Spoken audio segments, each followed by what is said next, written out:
18 years old. My name is Carlos Buhet, and I'm 20 years old.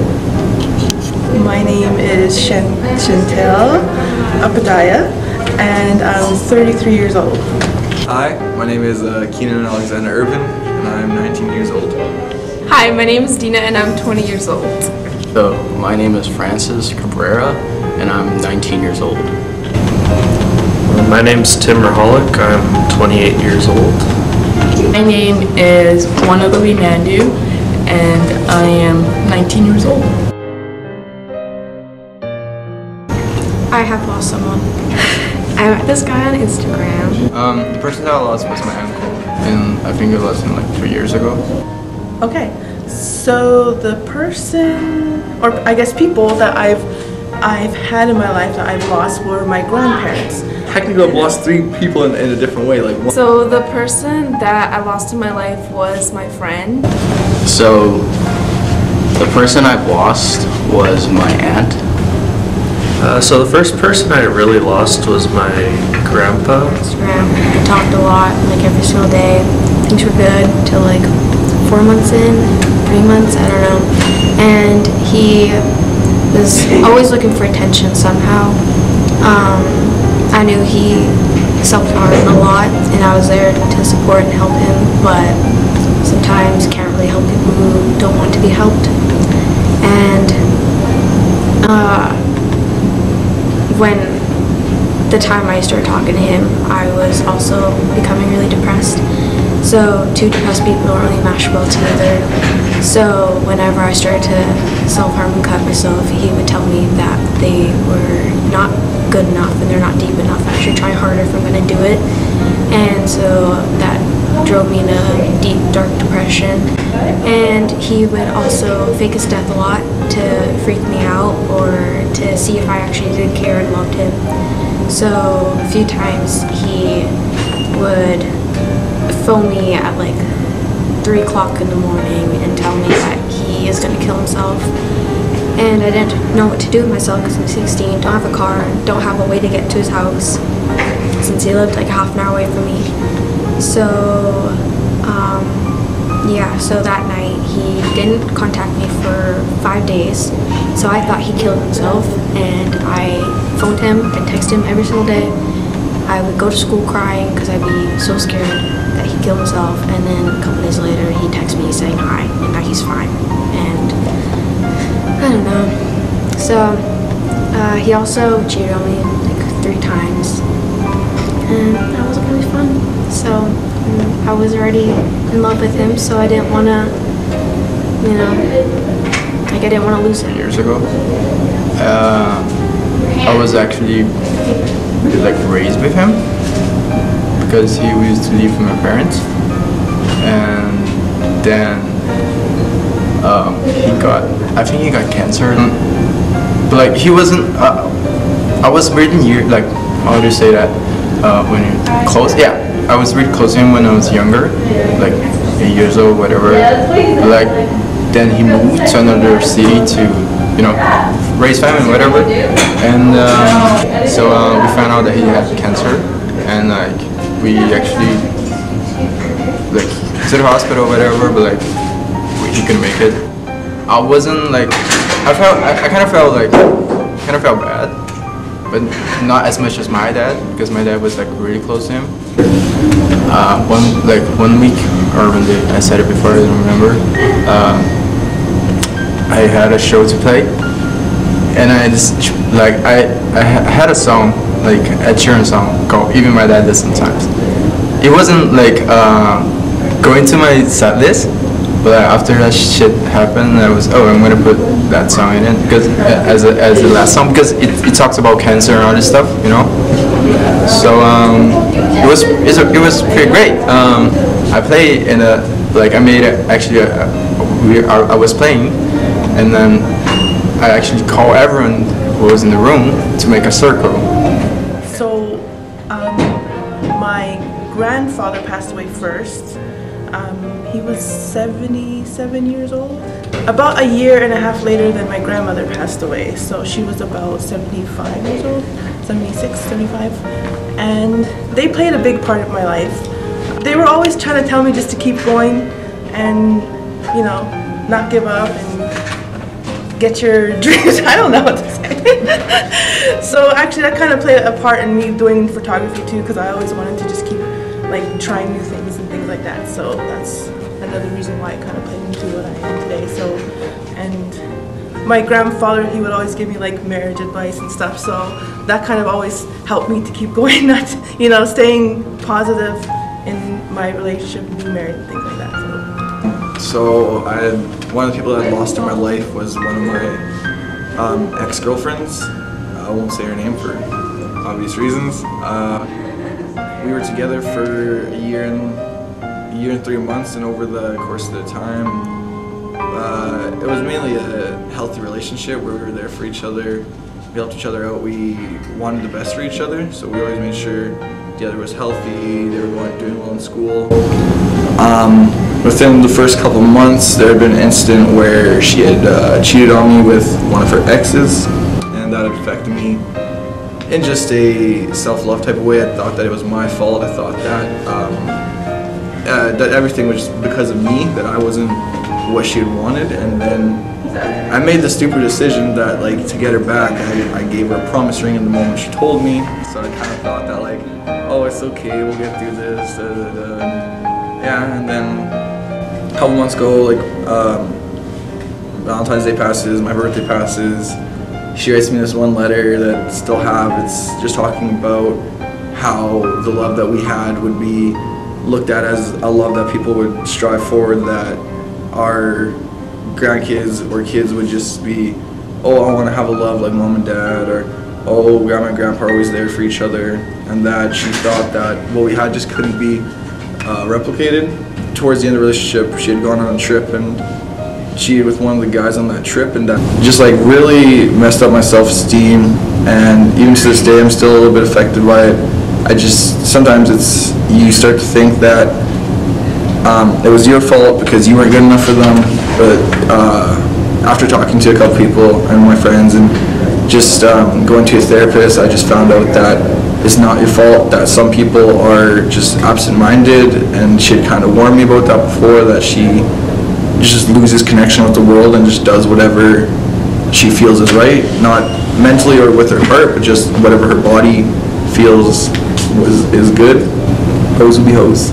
And she was 18 years old, and she lived in BC, and like she was like a really good friend of ours, and I grew up with her. And then when I lived in BC, but then I moved to Manitoba, and we just stayed in contact like through social media and everything. And she came to visit like in the summer. Every summer she would come and hang out with our youth and everything. And then just this one evening, like we get a phone call that she like got in a car accident and she like passed away, and like everyone was like so shocked and everything. Like it was so unexpected. And then yeah, in the winter we drove over to BC, and then we had our funeral there, and like it was really sad to like have someone like close to you like actually pass away. It was always like someone like you never really like it was always like kind of like you don't really like know them that well, people that passed away, like, or old people, but it was like someone like really young and like someone that I knew, and like she was a really good friend of mine, and so it was like a really shock, like big shock for everyone. Like a few years ago, back in 2015, she died of a heart attack, I think, or a stroke, and that's all I can remember, honestly. Like, I don't know. So it kind of motivated me to do more things than just lay in my bed and do nothing. Grandpa, I was about 14 years old, and that was the first death in my family, and it affected me really hard because I spent a lot of time with my grandpa as a kid. We'd always go out for walks in the park and getting candy and ice cream. Ever since then, deaths in the family haven't really affected me too much, but I still think back to when I did lose him, how he was my favorite person to be with all the time. I've lost a lot of people in my life, but the only one that has changed me the most is when I lost myself. I think I was like 17 when it was like the hit moment when I first lost my life. So when I lost myself, I didn't really tell anyone. I didn't really go down like a bad path, I would say, but I used alcohol. I would admit to that a lot to hide my feelings, and I started drinking a lot, and I wanted to kill myself. I just wasn't the happiest, and I was always putting in an act that I was happy. When I was hanging out with a bunch of friends, I may have gotten really drunk, and I blacked out, and I don't remember anything from my friend's house to my house. And I remember waking up with like throw up all over me, and like my mom crying. My sister was in her room, my dad was in the room, and there was like 4 paramedics in my room, and like I had like needles up me and stuff like that. And they asked me if I wanted like them to take me to the hospital or my parents, and I said that I wanted my parents to take me because I was just scared. Then I got to the hospital, and I was waiting for a long time because the hospitals in Manitoba suck. And then they got me into a room, and a doctor checked me out, and I don't remember a whole lot of it because they did put me on meds, and I tried to black out, like not with alcohol of course, but black out that moment of my life because it just was when I completely lost myself, and I didn't know who I was, and I was dumb, and I used alcohol as this excuse to cover everything up. So now, like, that was in November till like maybe the beginning of 2018. I just was a lost person. I wasn't in school, so like me not in school kind of ruined me because I had to turn down going to one of my dream schools. A lot of friends that I had were just turned out to be fake, and I just didn't know what my purpose was in the world. I must say from 2018 March to August was like the hardest year of my, like that chunk month was the hardest for me because I still didn't know who I was, and I unexpectedly booked a ticket to Ireland because for me, when I travel or if I go away from family that has hurt me or stuff like that, that helps me deal with things. So I went to Ireland for 2 weeks, and that helped me a lot, and being away from home and seeing people that I haven't seen in years really helped me find myself again and find my purpose, and that worth it, and I'm gonna create great things even though I'm super indecisive of everything I do. And then school started at the end of August, and then that was pretty great. It still is pretty great.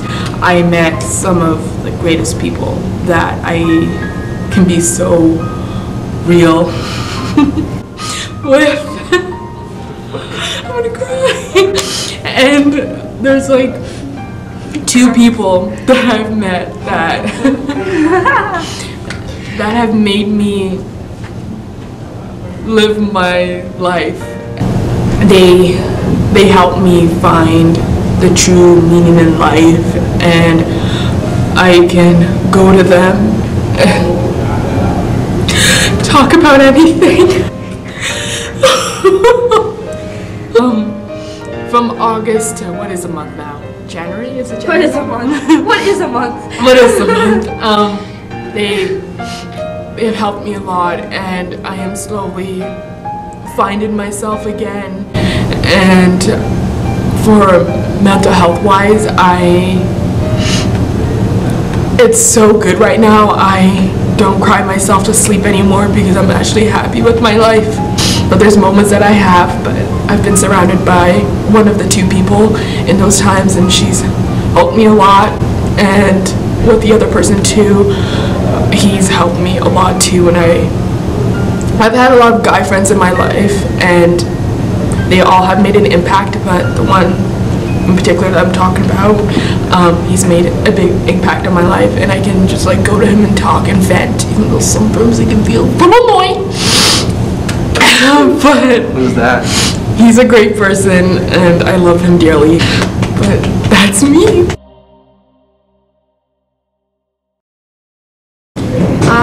It took me a very, very long time to get over him. I don't think I got over him until like maybe not even a full year ago. So right now, just that whole dramatic of me loving him and him not really showing his respect to me really put a tour on me. So lately, I've been doing okay, but he's the cause of like everything. My depression. I have higher standards now, and I don't really like to date that much because he ruined me. Yeah, like it was actually my first loss. Something like it made me feel like you gotta give more attention to whatever you are with, like you never know tomorrow. Like this is so cliche, but yeah, you never know tomorrow if it's gonna be here or not. You know, that's what I'm saying. It's people like have things inside they never tell you about, and maybe like one day he's gone and you like never see him again. I'm not quite sure how it affected me. It was kind of like a long time coming because they were already getting, like for the last 5-10 years before that, it was already kind of just at a decline. So it was kind of just like, oh, okay, it happened. So. Today I still have a lot of doubts when it comes to relationships. I feel that I don't want to be in one right now, or I don't, more aware of what the bad a relationship can do to you, that if it's not healthy or if it's toxic, it can bring down your self-esteem, it can bring down your productivity, it can change you into someone that's not you anymore. It can affect